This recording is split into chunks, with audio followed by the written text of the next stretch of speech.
তার গাছের উপরে বসে দিল তুই একটা তালা বলে ভাইছে এটা মুর্শিদ মাকে দেখাইলে মুর্শিদ মা ভয়ে পালাই যাবে গা না রান্না আবার আর গুনো জ্বলাইছে কি চিকন আগে দুইবার আন্দোলন চারবার যাবে শিওর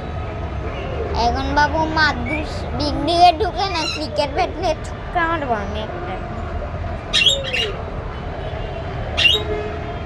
এটা মুরাদ এটা না মুরাদপুর 2 নাম্বার গেট এটা না মুরাদপুর আর সামনে চাল করিস না চলে